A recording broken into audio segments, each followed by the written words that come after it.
સુરતથી મહત્વના સમાચાર જ્યાં કેમિકલ માફિયાઓ સામે મોટી કાર્યવાહી કરવામાં આવી છે। ડ્રેનેજમાં કેમિકલયુક્ત પાણીનો નિકાલ કરતા એકમોને સીલ કરવામાં આવ્યા છે। લિંબાયત ઝોનમાં 84 જેટલા એકમો સીલ કરાયા। લિંબાયત ઝોનમાં અત્યાર સુધીમાં 665 એકમોને સીલ કરવામાં આવ્યા છે। ટ્રીટમેન્ટ કર્યા વગર જ કેમિકલયુક્ત પાણી ડ્રેનેજ લાઇનમાં છોડતા હતા, જેને લઈ ખુલાસો થતા કાર્યવાહી કરવામાં આવી છે। તપેલા ડાઇંગ દ્વારા છોડવામાં આવતું હતું આ કેમિકલયુક્ત પાણી, જેને લઈ આ એકમોને સીલ કરવામાં આવ્યા છે। વધુ વિગતો મેળવીએ સંવાદદાતા ધનરાજ બાકલે આપણી સાથે જોડાઈ ચૂક્યા છે। ધનરાજ, અત્યાર સુધીમાં કેટલા એકમોને સીલ કરાયા?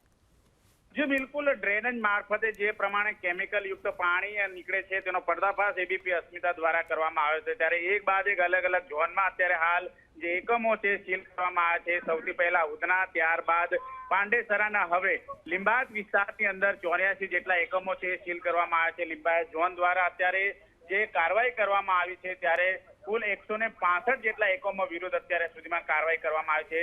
ટ્રીટમેન્ટ કર્યા વગર જ કેમિકલ યુક્ત પાણી છે એ ડ્રેનેજમાં છોડી દેવામાં આવે છે। ત્યારબાદ તેની અંદર જે રેસા ડૂચા છે બહાર કાઢવાનું જે રીતે ફસાઈ જતા હોય છે અને જેના કારણે આ પાણી છે એ જે ગટરમાંથી ઉભરાતું હોય છે।